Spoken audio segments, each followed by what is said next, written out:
There are tons of web design myths out there that are preventing small business owners such as yourself from getting more clients from your website.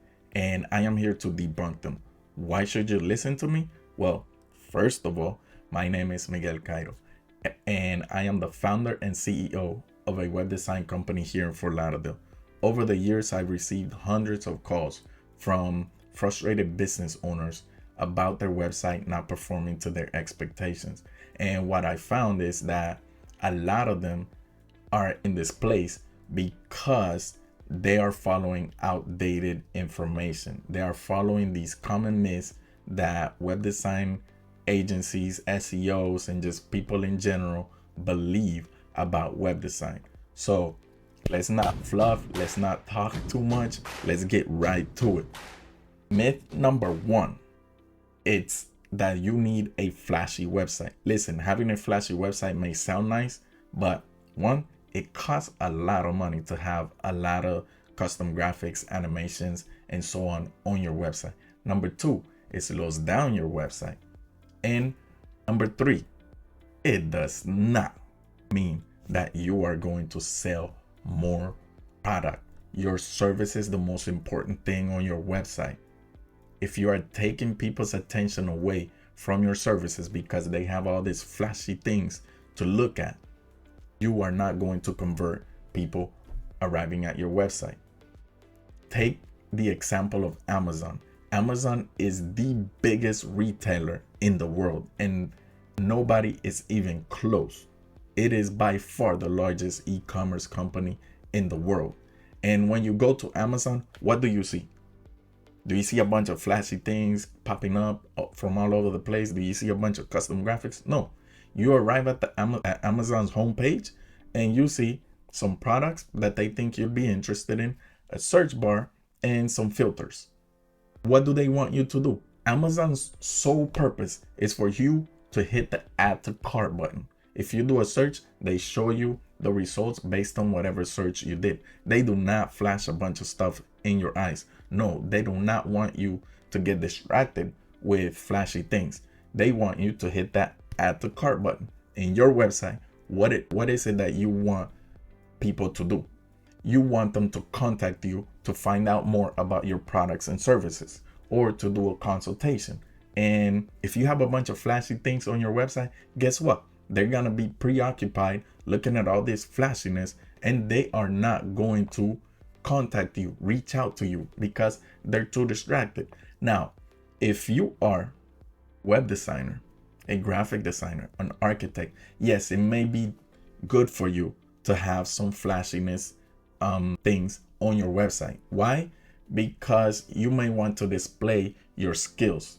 In that instance, yes. But if you're not in those niches, then stay away from flashy websites, because it's not going to do you any good. You are not going to get a return on investment. In other words, if you're going to spend $5,000 instead of $2,000, keep that $3,000 and spend it on something else that's going to give you a better return on investment.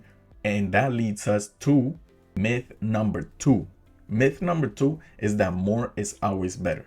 Listen, anything you do too much of is bad for you. If you eat too much, it's bad for you. If you drink too much, it's bad for you.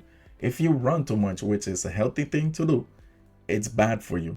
If you sleep too much, which we all have to sleep, it's bad for you. In other words, more is not always better. And the best way to look at this is, a few years ago, I was looking at a documentary on Netflix that was about Costco and how they became the leader in their industry.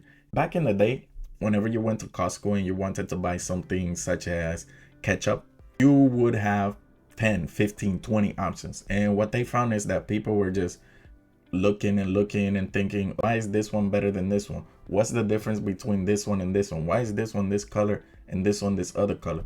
And they were struggling to sell a lot of items.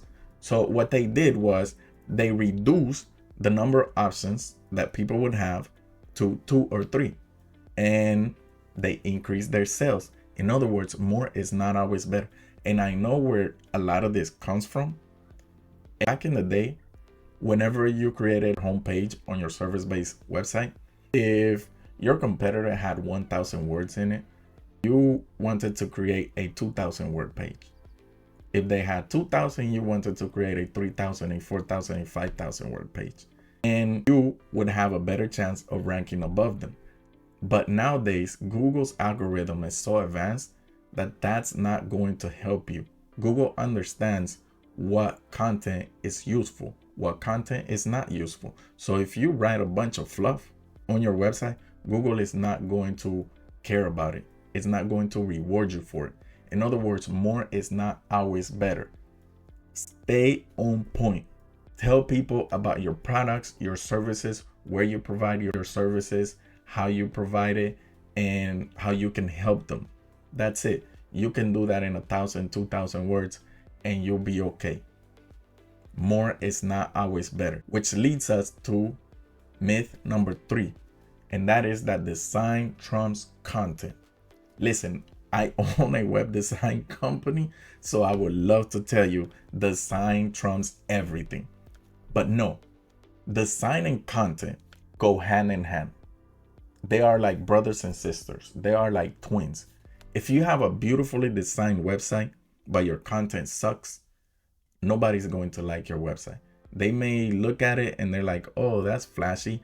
But if they start reading your information and your images are all crazy, blurry, whatever, they're not going to like your website. They're just going to run away. Same thing. If you have a horribly designed website, yet your content is the best ever, nobody's going to read your stuff. You are not Wikipedia. I think Wikipedia is the only website that gets away with bland design.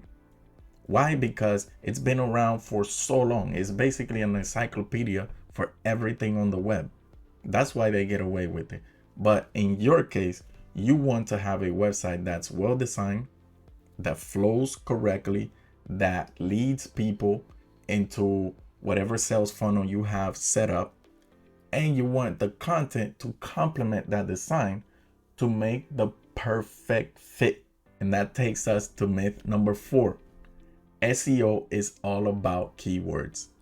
Listen, this one is so bad that it pains me to see it all the time. And what happens is that back in the day, you could create a website where you have your keyword or key phrase a bunch of times throughout your content, and Google was going to rank you.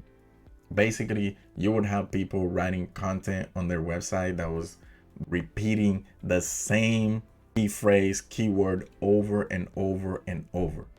Let's say in my case, I'm a Fort Lauderdale web design company. So if I was to keyword stuff, think about it this way. I would have a title, Fort Lauderdale web design company. And then the text below that, it would be something like this: the best Fort Lauderdale web design company around. If you need a web designer in Fort Lauderdale, you need to contact Unique Web Designer, because we are the best web design company in Fort Lauderdale. We have won awards for a web design work in Fort Lauderdale.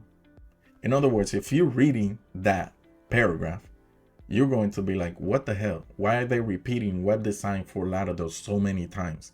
The same thing. Google is going to see that, their algorithm is going to see that, and is going to think this guy's keyword stuffing. So they're either going to penalize your website or they're going to blacklist your website. And that's not somewhere where you want to be. There's a ton of things that go into SEO. And there's a article out there that was, I believe it was Brian Dean. He did a study and he found that there were almost 400 different factors into ranking on Google. So in other words, SEO is not just about keywords. And that takes us to the last one, myth number 5. And this is the worst of all. And I see this all the time. And that is that having a mobile friendly website is optional. Listen, today, if you're a service-based business and you have a website, 65 to 80% of your traffic is coming from someone that did a search on a cell phone, not on a laptop, not on a computer, not on a tablet, on a cell phone. And you know why? Because you could be watching a Netflix special, you need an electrician, and you're not gonna get up and go to your desktop or your laptop to do a search. No, you're gonna pull out your phone and you're gonna do a search, electrician near me. That's it. Electrician in Fort Lauderdale. Emergency electrician. I need an electrician. You're gonna do it on your phone. Why? Because it's easy. It's convenient.